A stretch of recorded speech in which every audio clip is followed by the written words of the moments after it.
নমস্কার বন্ধুরা, আমার রান্নাঘরে সবাইকে স্বাগত।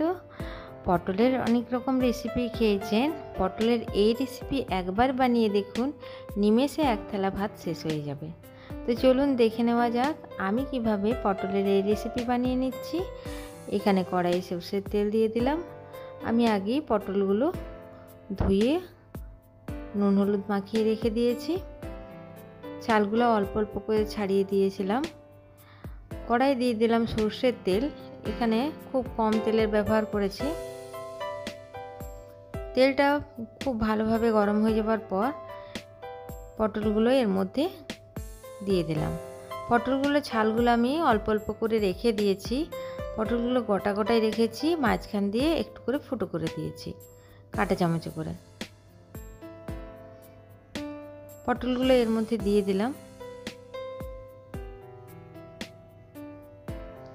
এরপর উল্টে পাল্টে পটলগুলো খুব ভালোভাবে ভেজে নেব। এই রান্নাটা খুব কম তেলে রান্নাটা হয় আর খেতেও দুর্দান্ত লাগে। একবার বানিয়ে দেখবেন, এই রান্নাটা খেতেও দুর্দান্ত লাগে। ভালো করে উল্টে দিলাম পটলগুলো।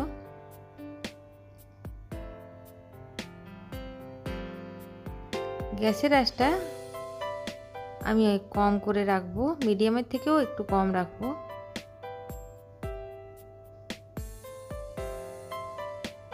পটলগুলো খুব ভালোভাবে ভাজা হয়ে গেছে আর দেখুন তেলটাও ছেড়ে দিয়েছে।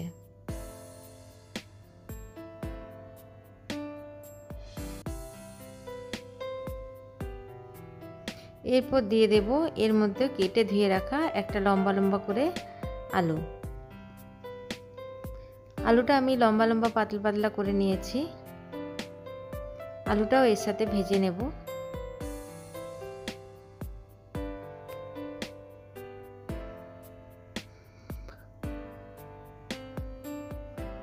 এরপর পটলগুলো যেহেতু ভাজা হয়ে গেছে, পটলগুলো আমি তুলে নিচ্ছি।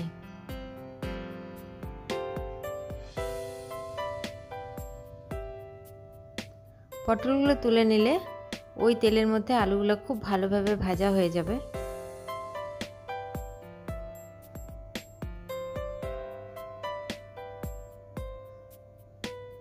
আলুগুলো খুব সুন্দর ভাজা হয়ে গেছে। আলুগুলো উঠিয়ে নেব।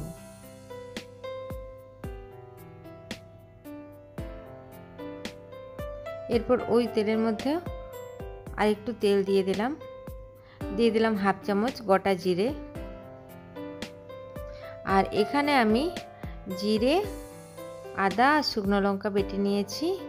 জল দিয়ে দিলাম অল্প একটু। দিয়ে দিলাম 1 চামচ কাজু বাদাম বাটা, যেহেতু এই রান্নাটা নিরামিষ, আর 1 চামচ ধনে পাতা বাটা। ধনে গুঁড়ো দিয়ে দিলাম, জিরেটা যেহেতু বেটে দিয়েছি। আর দিয়ে দিলাম পরিমাণ মতো হলুদ গুঁড়ো আর পরিমাণ মতো নুন। দিয়ে দিলাম অল্প একটু চিনি, কারণ এই রান্নাটা নিরামিষ। নিরামিষ রান্নাতে একটু চিনি দিলে স্বাদটা বেশ ভালো হয়। এরপর মশলাটা খুব সুন্দরভাবে কষিয়ে নেব। এখানে আমি ধনে পাতাটা কুচিয়ে না দিয়ে ধনে পাতাটাকে বেটে দিয়েছি। বেটে দিলে স্বাদটা দুর্দান্ত লাগে। এরপর আলু আর পটলগুলো দিয়ে দিলাম। মশলাটা খুব সুন্দর কষিয়ে নেওয়ার পর আলু পটলটা দিয়ে মশলার সাথে খুব ভালোভাবে কষিয়ে নেব। সম্পূর্ণ নতুনত্ব একটি রান্না। খুব ভালোভাবে কষিয়ে নিয়েছি। এদিকে তেলটাও ছেড়ে দিয়েছে। তেলটা খুব অল্প দিয়েছি, তাতেই রান্নাটা খুব সুস্বাদু হয়।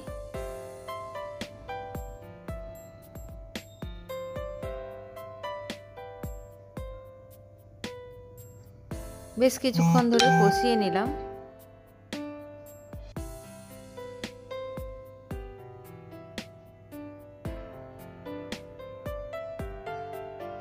সামান্য একটু জল দিয়ে আর ঢাকা দিয়ে রেখে দিলাম। কম আছে ঢাকা দিয়ে দিলাম। পটলগুলো ভাজতে ভাজতেই সেদ্ধ হয়ে গেছে। অর্ধেকটা আর ঢাকা দিয়ে দিয়ে কষিয়ে নিতে নিতে আরও অর্ধেকটা সেদ্ধ হয়ে যাবে।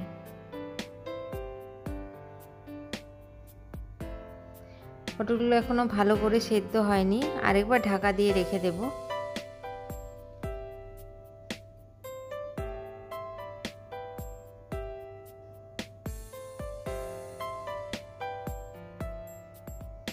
দু মিনিট কম আঁচে ঢাকা দিয়ে রেখে দেওয়ার পর আবার খুলে দেখব পটলটা সেদ্ধ হয়েছে কিনা।